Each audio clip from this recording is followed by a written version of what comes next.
Good morning students. आज की online class में आप सभी का स्वागत है। अपने 12th बायोलॉजी की ऑनलाइन क्लास में लेसन नंबर 6 पार्ट 4 में जल अवशोषण एवं रसारोहण चल रहा है। कल भी इस लेसन को स्टार्ट किया था एवं कुछ इससे संबंधित सामान्य जानकारी, कुछ विशेष प्रकार के जल जो पात्रों में अवशोषित होते हैं या पात्रों में अवशोषित नहीं होते हैं उनके बारे में बताया था। और उसमें से सबसे इम्पोर्टेंट चीज ये थी कि मूल के जो क्षेत्र होते हैं, रीजन्स ऑफ रूट्स होते हैं, वो कौन कौन से क्षेत्र होते हैं और वो क्षेत्र मूल के लिए कौन कौन सा कार्य दर्शाते हैं। उसमें से अपने जो लेसन के आधार पर एक क्षेत्र पढ़ा था अपन ने, मूल रोम, रूट हेयर्स। अपन ने जब ये पढ़ा था कि किन किन पात्रों में कौन कौन से जल अवशोषण अंग पाए जाते हैं, तो उसमें से अपन ने पढ़ा था ट्रेडोफाइटा, जिम्नोस्पर्म, एंजियोस्पर्म आदि पात्रों में जल अवशोषण विकसित रूट्स के द्वारा होता है। ये कल की क्लास में अध्ययन किया था। इसका मतलब ये पढ़ रहे थे अपन कि पात्रों में जल अवशोषण मूल द्वारा होता है। ये अपन नॉर्मली पढ़ते हैं, लेकिन मूल में मूल रोम पाए जाते हैं और ये मूल रोम ही मृदा कणों के बीच में पहुंच करके और मृदा से केशिका जल का अवशोषण करते हैं। इतना दिन कल कर लिया था। आज ये पढ़ेंगे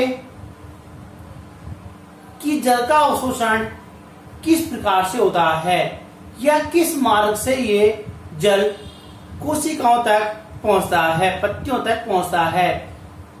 इस जो प्रोसेसिंग है, इस प्रोसेसिंग का अध्ययन अपन करेंगे और इस प्रोसेसिंग में मैकेनिज्म पढ़ेंगे जल अवशोषण की। उससे पहले कुछ मार्ग हैं, उन मार्गों के बारे में अपन जानकारी प्राप्त करेंगे। तो अपन जनरली अपन पढ़ रहे हैं, टॉपिक है आज का जल अवशोषण एवं क्रियाविधि।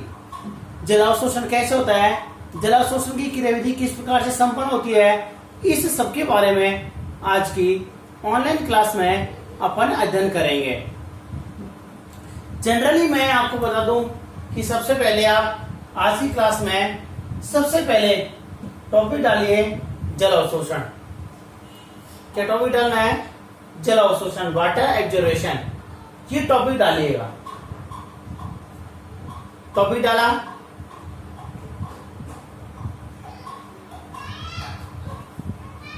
मैं आपको बता दूं कि जब अपने प्रकृति में जीवों की उत्पत्ति हुई, किसकी उत्पत्ति हुई? जीवों की उत्पत्ति हुई। और एक जीव की उत्पत्ति है ना, इसके बारे में बताना बहुत विस्तृत जानकारी होती है। मतलब इसको नॉर्मली हमें अपन ये नहीं कह सकते किस प्रकार से हुआ। कुछ धार्मिक पंथ अलग मानते हैं, कुछ वैज्ञानिक अलग मानते हैं, कुछ दार्शनिक अलग मानते हैं। इसलिए अपन इनको जो लेसन पढ़ते हैं, इवोल्यूशन, जैव विकास, 11वीं क्लास में जैव विकास जोड़ा गया, पहले 12th में था, जिसको 11th में कर दिया गया है। और वहां पर पिछले साल अपन ने जीव की उत्पत्ति के बारे में विस्तृत जानकारी प्राप्त की थी। यहाँ तो ये मान सकते हैं अपन कि जीव की उत्पत्ति थी ना, इसे माना जाता है जल से।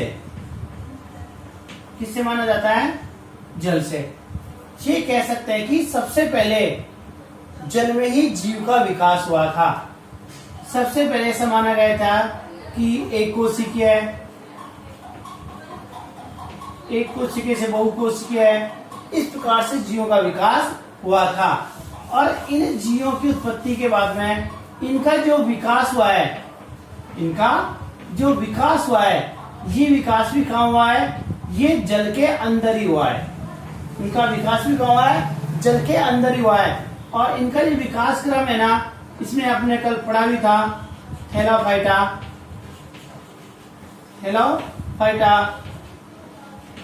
ब्रायोफाइटा,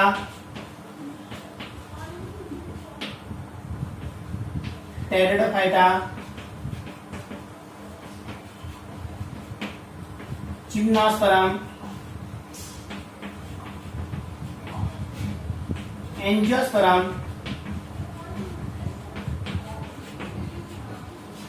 इस प्रकार से ये पादप विकास माना जाता है। अपन ने ये कहा था कि अपने पास इनमें जलावशोषण हेतु संपूर्ण सतह से क्या होता है? जलावशोषण कहाँ से होता है? संपूर्ण सतह से होता है। ये अपन ने कल पढ़ा भी था अवशोषण अंगों में। ब्रायोफाइटा है, इन ब्रायोफाइटा में कुछ मूलावास, जिनको रिजर्ट्स कहते हैं, इनके द्वारा होता है। टेरिडोफाइटा, जिम्नोस्पर्म और जो एंजियोस्पर्म होते हैं, इनमें किसके द्वारा होता है? इनमें जड़ों के द्वारा अवशोषण होता है। ये जानकारी अपने कल की क्लास में पढ़ भी ली थी, मैंने आपको फिर रिवाइज कर दिया कि अपने जो जल अवशोषण की बात होती है, कि जल अवशोषण के लिए कौन से प्लांट्स में किस भाग से जल का अवशोषण होता है। इसलिए जल अवशोषण की जब हम बात कर रहे हैं तो लास्ट में ये ऑप्शन आता है कि जो वर्तमान में जो प्लांट्स हैं उनमें जो मूल विकसित होती है, पूर्ण विकसित मूल के द्वारा जल का अवशोषण होता है। ये कुछ सामान्य जानकारी है। अपन ये पढ़ते हैं कि जो जल अवशोषण होता है ना, ये जल का अवशोषण किस प्रकार से होता है, इसके बारे में अपन अभी आगे अध्ययन करते हैं। अपने पास ये जो जल अवशोषण की बात कर रहे हैं, ये जल अवशोषण मार्ग होता है ना,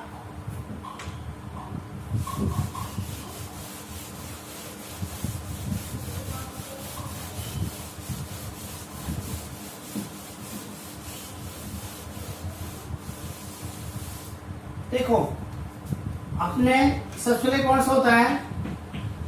मृदा जल होता है। ये मृदा जल कहाँ पहुंचता है? सबसे पहले मूल रोम में, मूल रोम की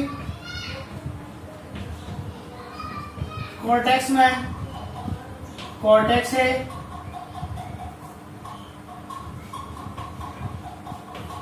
एंडोडर्मिस, कैस्पिरियन पट्टी का है,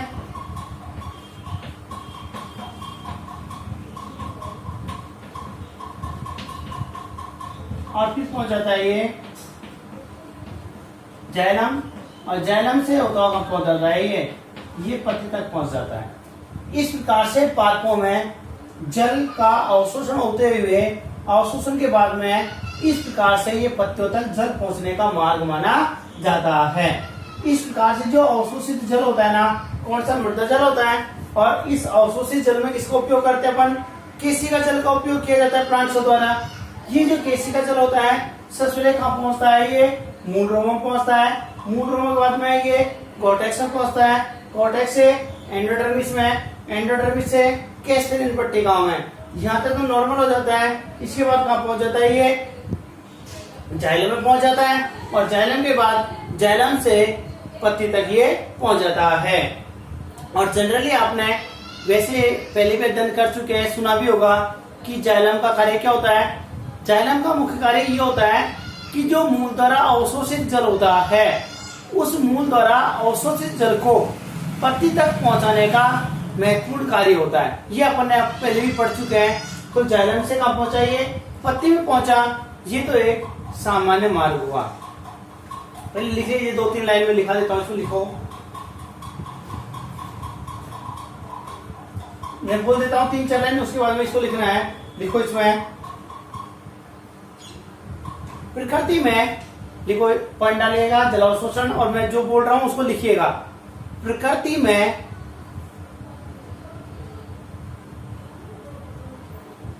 एंजियोस्पर्म प्रकृति में एंजियोस्पर्म कोष्ठक में आवर्त बीजी पादप सबसे विकसित पादप वर्ग माना जाता है। पादप वर्ग माना जाता है जिसमें जल का अवशोषण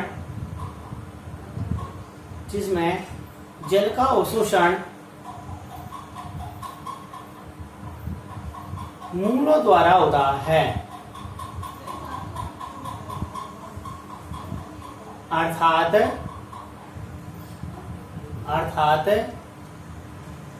इनमें जलावशोषण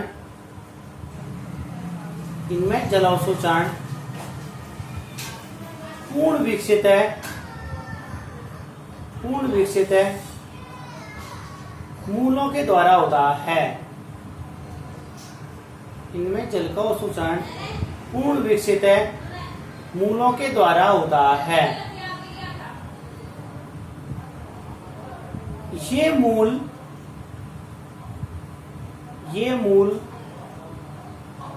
मृदा से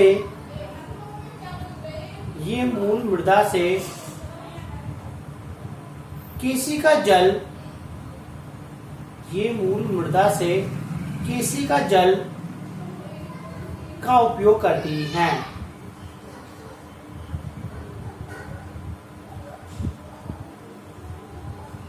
एक पादप में अवशोषित जल का मार्ग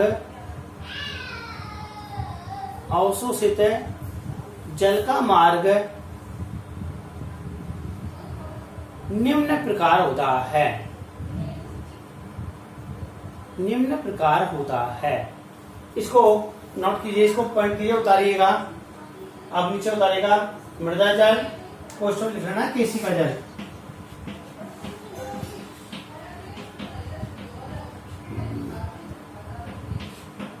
सेम उतारो, मृदा जल, मूल रोम, कोर्टेक्स, एंडोडर्मिस, कैस्पियन पट्टिकाएं, जाइलम और पत्ती। इसको सेम उतारो, ये कहीं और डिटो।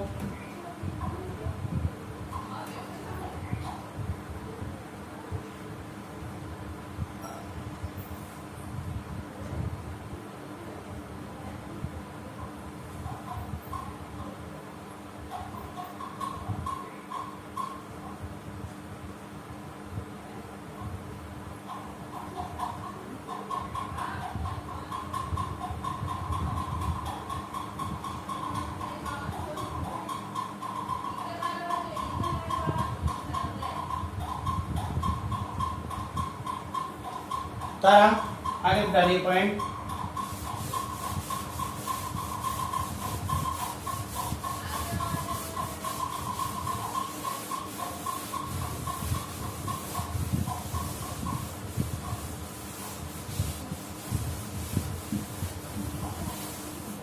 अब डालो, पॉइंट डालिए, स्टार डाल के।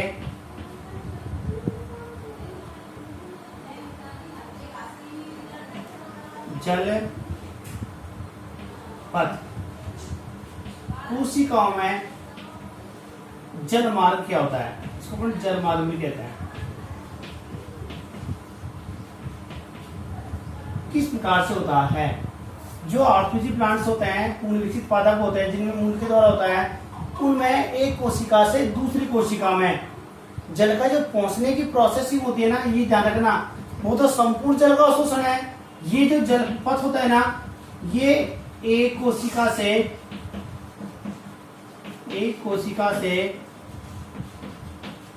दूसरी कोशिका में पहुंचने का मार्ग। इसको हम ये भी कह सकते हैं कि एक कोशिका से दूसरी कोशिका में जल किन किन मार्गों से पहुंचता है, उसको हम क्या कहते हैं? जल मार्ग या जल पथ कहते हैं। ये तीन प्रकार से होता है। एक होता है एपोप्लास्ट, एक होता है सिम्प्लास्ट,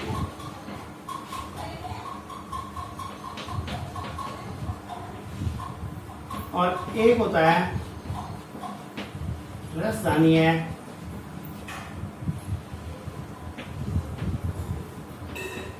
प्लास्ट। तीन प्रकार से मार्ग होता है।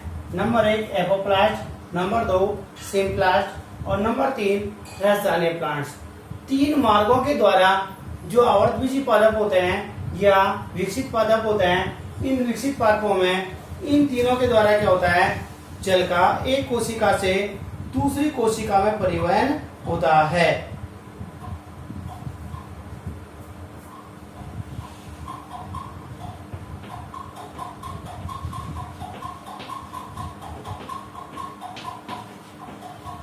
एक ई मंच नामक वैज्ञानिक था, ये जर्मन वैज्ञानिक था। इसने सबसे पहले एपोप्लास्ट और जो सिम्प्लास्ट है, एपोप्लास्ट और सिम्प्लास्ट के बारे में सबसे पहले, ये जर्मन वैज्ञानिक है। कौन सा है? जर्मन वैज्ञानिक है। इस जर्मन वैज्ञानिक ने सबसे पहले ई मंच ने 1930 में एपोप्लास्ट और सिम्प्लास्ट के बारे में जानकारी प्रदान करी थी। ये एपोप्लास्ट सिम्प्लास्ट क्या होता है, एक बार मैं आपको शॉर्ट में बता दूं, फिर एक एक की डिटेल अपन पढ़ेंगे।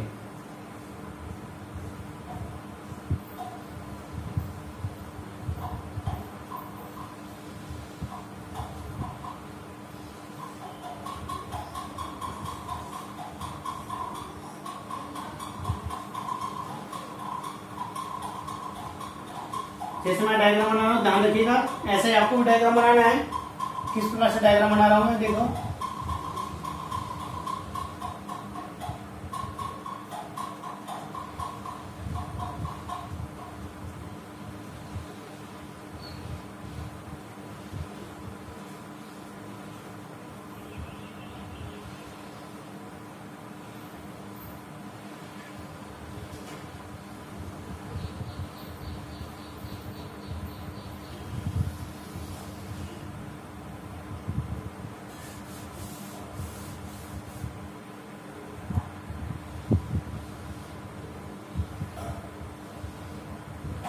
देखो, ये बहुत सारी कोशिका, एक कोशिका ये हो गई, एक कोशिका हो गई, एक कोशिका ये हो गई। ये बहुत सारी कोशिकाएं हैं। ये सब कोशिकाएं हैं, ये सब कोशिकाएं हैं। जो इस वाला भाग होता है ना, ये जो इन दोनों के बीच में ये वाला जो भाग दिखाई दे रहा है ना आपको, ये कहलाता है प्लाज्मोडेस्माटा। क्या कहलाता है ये? प्लाज्मोडेस्माटा। ये वाला भाग है ना, ये कहलाता है रिक्तिका। क्या कहलाता है? ये रिक्तिका कहलाता है। और जो ये वाला भाग होता है ना, ये अंतराकोशीय कोश कहलाता है। अंतराकोशिकीय अवकाश, अंतराकोशिकीय अवकाश कहलाता है। इस प्रकार से ये दो कोशिका आपस में, बहुत सारी कोशिकाएं जुड़ी होती हैं। ये एक कोशिका से दूसरी कोशिका में जल का प्रवाह किस प्रकार से होता है, इसे अपन क्या कहते हैं? एपोप्लास्ट, सिम्प्लास्ट या रसायनिक प्लांट्स कहते हैं।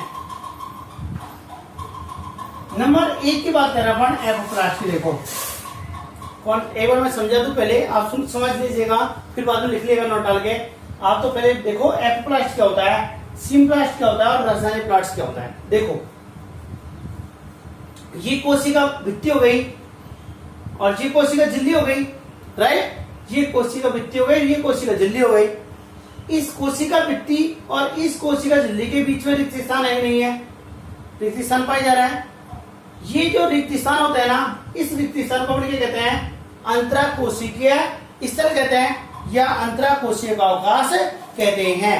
अपने पास जो ये अंतराकोशीय अवकाश है ना, ये अंतराकोशीय अवकाश कैसे होता है? ये अंतराकोशीय अवकाश, ये जो अंतराकोशीय अवकाश होते हैं ना, ये अंतराकोशीय अवकाश जल के परिवहन में सहायक होते हैं। देखो, जैसे मान लो ये कोई क्या है, ये जल है। ये जल सबसे पहले कहाँ गया? इस अंतराकोशीय अवकाश में गया। यहां से गया, यहां से गया, यहां से गया, इस प्रकार से दूसरी कोशिका में चले गया। जो इस प्रकार का जो परिवहन होता है ना, इसको अपन कहते हैं एपोप्लास्ट। क्या कहते हैं इसको? एपोप्लास्ट पथ कहते हैं। ये एपोप्लास्ट पथ हो गया। ये कैसा होता है? ये निर्जीव होता है। कैसा होता है? ये निर्जीव होता है, क्योंकि जो अंतराकोशिकीय स्थल रिक्त होंगे और रिक्त में जल का परिवहन आसानी से होगा। इसको अपन क्या कहते हैं? निर्जीव जल प्रवाह भी कहते हैं। इसको समझने के लिए सीधा सीधा सा आप ये मान लीजिएगा कि जल का प्रवाह, जैसे बारिश होती है और बारिश होने के बाद में जो पानी का बहने का किसी भी मार्ग से हो सकता है। पानी का वेग जहां से भी तेज होएगा, जहां भी ढलान होएगा, वहीं से निकल जाएगा। कोई निश्चित मार्ग से नहीं होता है, या कोई किसी प्रकार की रुकावट नहीं होती है। इसी प्रकार से ये जो एपोप्लास्ट होता है, पथ होता है, ये भी केवल अंतराकोशिकीय स्थल होते हैं। वहां से एक कोशिका से दूसरी कोशिका में जल का प्रवाह हो जाता है। दूसरा आता है सिम्प्लास्ट। सिम का लगाते हैं, फोन देखा है, फोन पर सिम लगाते हैं। सिम का लगाते हैं, एक छोटा सा रिक्त स्थान होता है, उसके अंदर अपन क्या लगा देते हैं? सिम लगा देते हैं। ऐसे क्या होता है? इन कोशिकाओं के बीच में छिद्र पाया जाता है, रंध्रनुमा संरचना पाई जाती है, जिसे क्या कहते हैं? प्लाज्मोडेस्माटा कहते हैं। जब जल का प्रवाह इन प्लाज्मोडेस्माटा के द्वारा होता है, जब जल का प्रवाह इन प्लाज्मोडेस्माटा से होता है, इसको अपन कहते हैं सिम्प्लास्ट।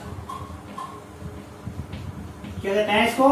सिम्प्लास्ट कहते हैं। जब एक कोशिका से दूसरी कोशिका में जल का प्रवाह प्लाज्मोडेस्माटा के द्वारा होता है, तो इस प्रकार के पथ को सिम्प्लास्ट कहते हैं।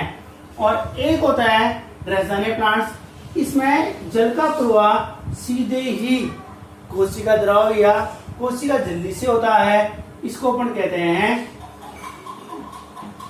रसदानीय प्लांट्स। क्या कहते हैं? इसको अपन क्या कहते हैं? रसदानीय पथ कहते हैं। इस प्रकार से तीनों मार्गों से एक कोशिका से दूसरी कोशिका में जल का प्रवाह होता है। क्या समझ में आया? समझ में ये ध्यान रखना है, जब कोशिका भित्ति और कोशिका झिल्ली के मध्य अंतराकोशिकीय स्तरों से जल का प्रवाह होता है, इसको तो कहते हैं एपोप्लास्ट पथ कहते हैं। इसमें किसी प्रकार की ऊर्जा की आवश्यकता नहीं होती है, इसलिए इसे निर्जीव प्रवाह पथ भी कहते हैं। दूसरा आता है सिम्प्लास्ट। इस प्रकार का जल परिवहन मार्ग जिसमें जल का प्रवाह एक कोशिका से दूसरी कोशिका में प्लाज्मोडेस्माटा के माध्यम से होता है, उसे अपन क्या कहते हैं? सिम्प्लास्ट कहते हैं। और जब जल का प्रवाह एक कोशिका से दूसरी कोशिका में जीव द्रव से होता है, उसे अपन क्या कहते हैं? रसदानीय प्लांट्स कहते हैं। ये मैंने आपको डायग्राम बना के समझा दिया। अब आप पॉइंट डालेगा। आपने पॉइंट क्या डाला है? जल पथ।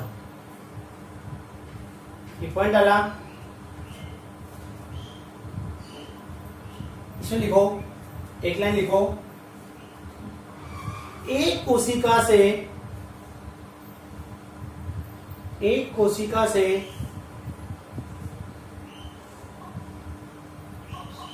दूसरी कोशिका में, एक कोशिका से दूसरी कोशिका में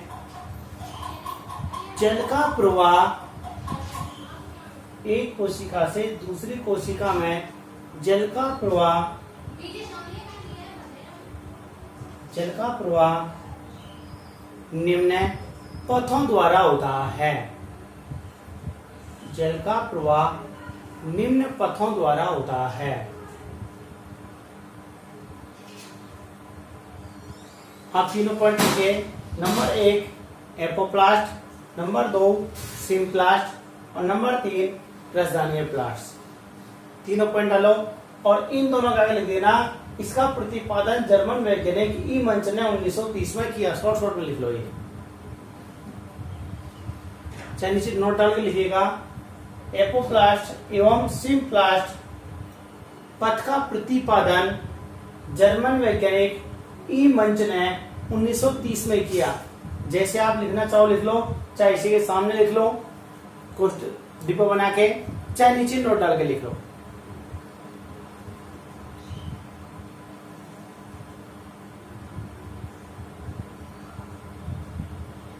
तीनों पॉइंट डाल लिए। तीनों पॉइंट डालने के बाद में अब नंबर 1 लिखिए एपोप्लास्ट। तीनों पॉइंट डालने के बाद में नंबर पहला डालिए एपोप्लास्ट।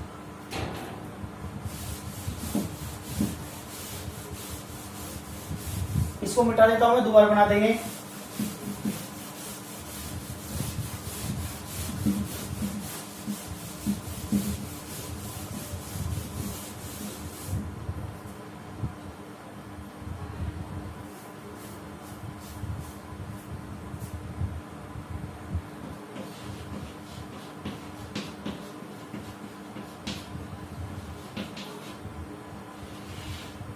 इसको अपलॉग मार्ग भी कहते हैं हिंदी में। पूछेगा एपोप्लास्ट ही पूछेगा। पॉइंट डालिए। Number 1 apoplast.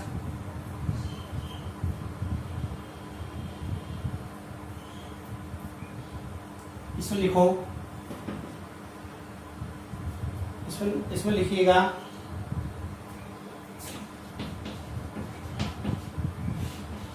पादपों में जल का प्रवाह जब कोशिका भित्ति व कोशिका के मध्य उपस्थित है अंतरा अवकाश से होता है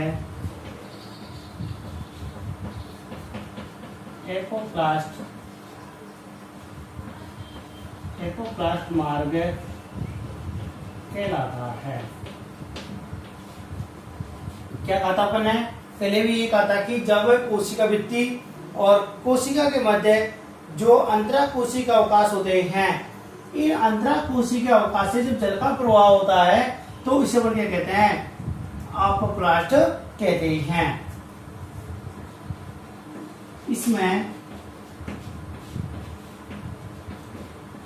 ऊर्जा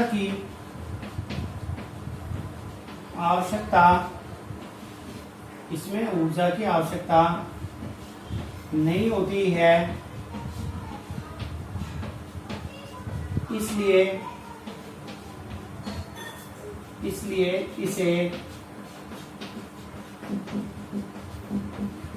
निर्जीव पथ भी कहते हैं। क्या नहीं होती है? सबसे बड़ी बात ये होती है कि इसमें ऊर्जा का उपयोग नहीं होता है, और ऊर्जा का प्रवाह नहीं होता है इसलिए इसे निर्जीव पथ या अजीवित प्रवाह भी कहते हैं। अधिकांश जो प्लांट्स होते हैं ना, इनकी लिखो इसमें पादपों की कोशिका भित्ति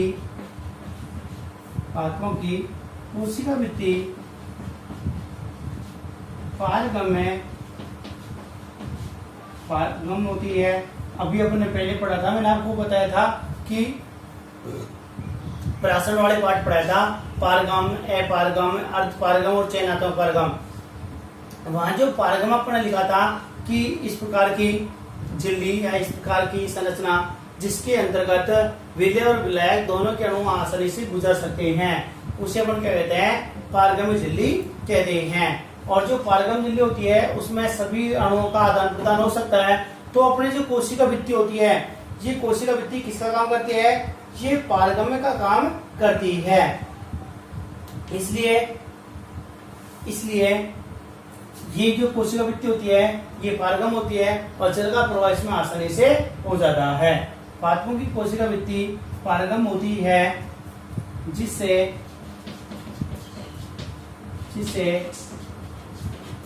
जल के अणु आसानी से आसानी से गुजर जाते हैं। क्या हो जाते हैं? आसानी से गुजर जाते हैं।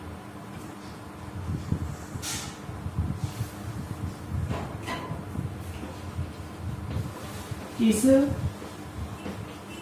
प्रकार का होने वाला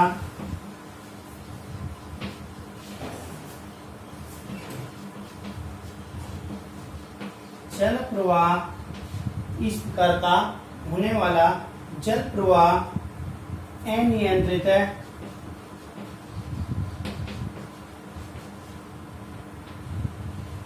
एवं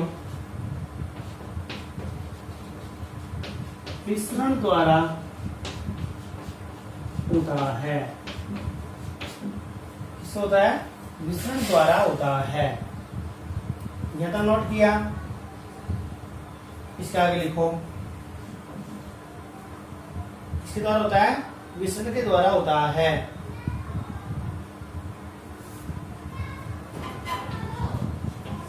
इस मार्ग से जल का प्रवाह एंडोडर्मिस की कैस्पेरियन पट्टिका तक होता है। कहां तक होता है? जो एंडोडर्मिस की कैस्पेरियन पट्टिका होती है, कैस्पेरियन पट्टिकाओं तक होता है।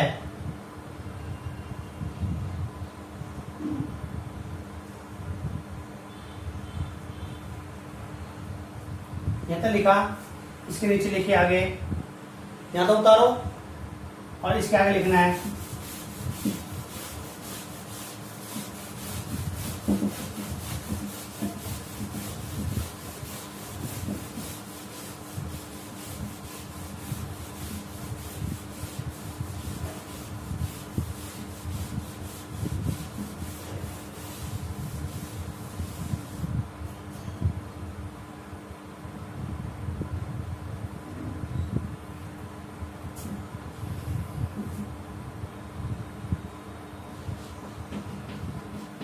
एंडोडर्मिस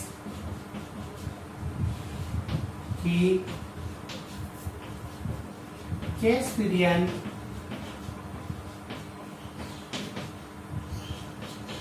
पट्टिकाओं से आगे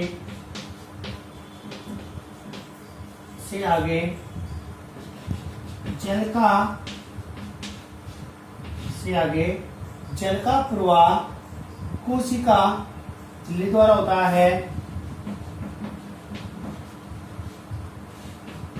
जल का प्रवाह कोशिका झिल्ली द्वारा होता है। एपोप्लास्ट द्वारा कहां तक होता है? कैस्पेरियन पट्टिकाओं तक होता है। इसके आगे जो जल का प्रवाह होता है वो किसके द्वारा होता है? कोशिका झिल्ली द्वारा होता है। इसलिए इसे पराझिल्ली प्रवाह कहते हैं। इसलिए इसे पराझिल्ली प्रवाह कहते हैं। ये एपोप्लास्ट कंप्लीट हुआ।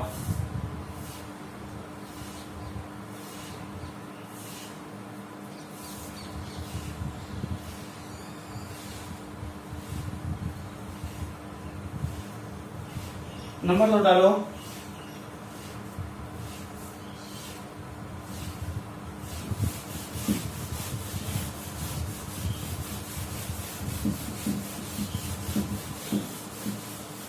Number 2 symplast.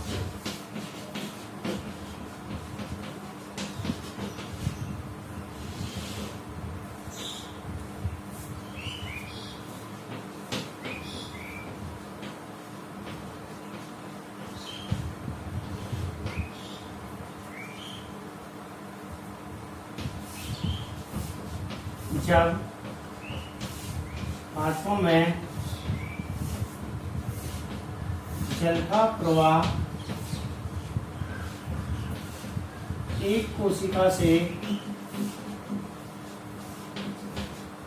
एक कोशिका से दूसरी कोशिका में प्लाज्मोडेस्माटा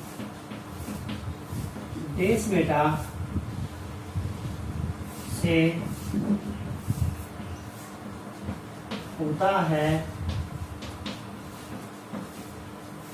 सिम्प्लास्ट कहते हैं। इसमें ऊर्जा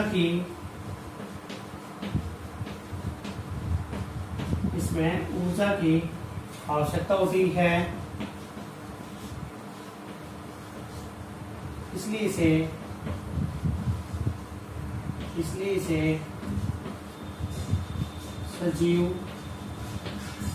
प्रवाही कहते हैं।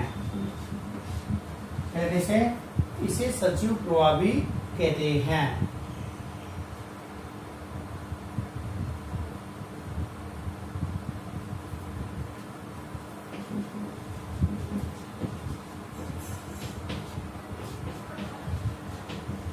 इस प्रकार का प्रवाह परासरण क्रिया द्वारा होता है।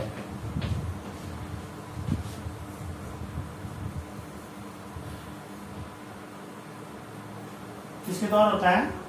परासरण क्रिया द्वारा होता है। ये दो कंप्लीट हो गए और तीसरा डालो।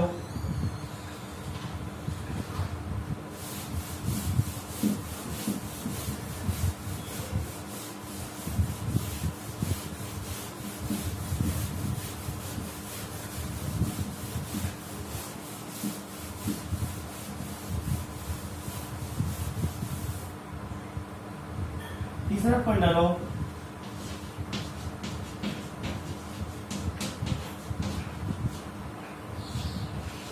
राजधानी है लास्ट। तीसरा पॉइंट क्या है? राजधानी है प्लांट्स।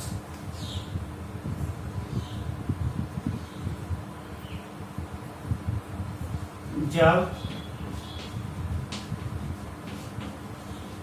जल का प्रवाह एक कोशिका से दूसरी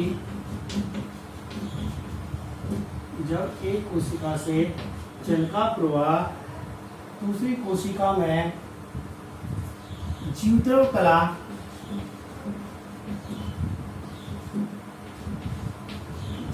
कला से होता है,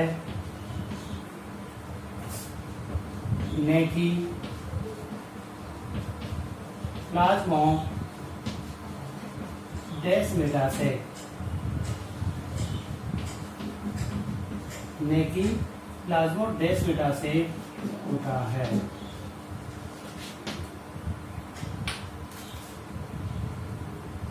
राजधानी है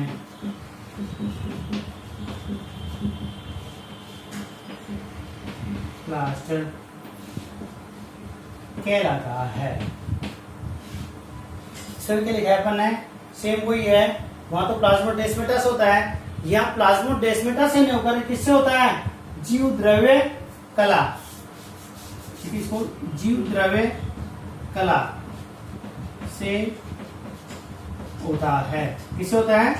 जीव द्रव कला से होता है। उसको क्या कहते हैं? रसदानीय प्लांट्स कहते हैं। इसमें भी ऊर्जा की आवश्यकता होती है। इसमें भी ऊर्जा की आवश्यकता होती है। इसमें भी ऊर्जा की आवश्यकता होती है। और इसमें भी है ना, जल का प्रवाह किसके द्वारा होता है? परासरण के द्वारा होता है। ये भी परासरण द्वारा संपन्न होता है और इसलिए ये एक सिम्प्लास्ट के भाग मान सकते हैं, इसमें भी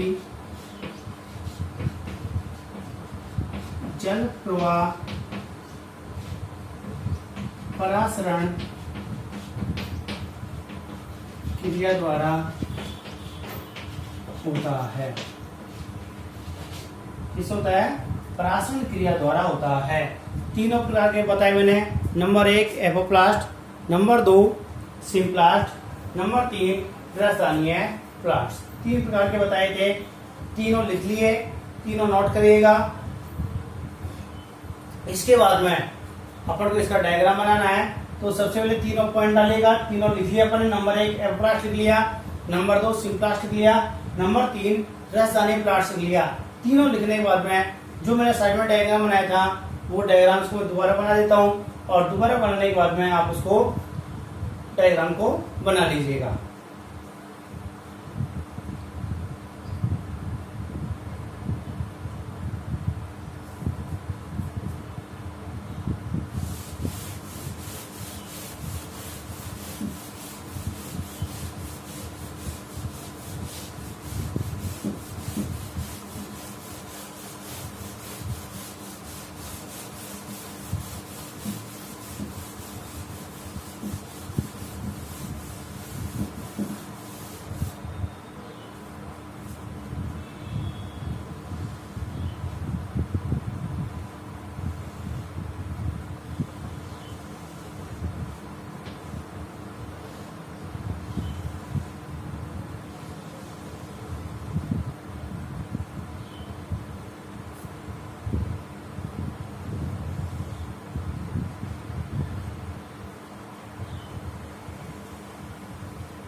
इस प्रकार का जल प्रवाह होता है ना, इसको कहते हैं एपोप्लास्ट। कहते हैं इसको एपोप्लास्ट पथ कहते हैं। ये नंबर 1 हुआ।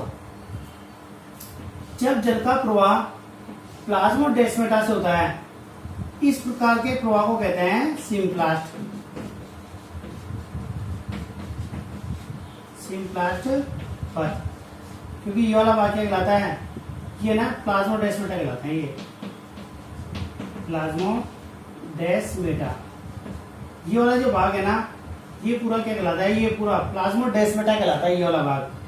और जब सीधे ही जीवद्रव कला से जल का प्रवाह होता है, इसे कहते हैं रसदानीय। रसदानीय प्लास्ट। नंबर 1, नंबर 2 और नंबर 3। ये चित्र ये हो गया बनाना, आपको सेम डिटो ये हो गया बनाओ।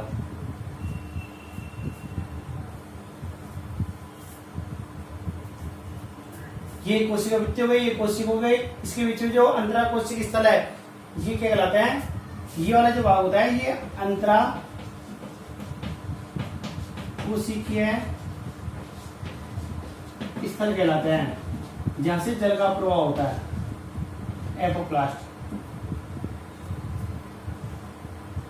ये रिक्ति हो गई, ये जीवद्रव हो गया, ये प्लाज्मोडेस्माटा हो गया, इसके बीच का भाग प्लाज्मोडेस्माटा हो गया। जब जल का प्रवाह जीव द्रव क्लास से होता है तो इसको रसधान्य प्लांट्स कहते हैं। ये डायग्राम बनाना है और तीनों प्रकार के मैंने एक कोशिका से दूसरी कोशिका से जल का मार्ग किस प्रकार से होता है ये समझा दिया। इसको नोट कीजिए।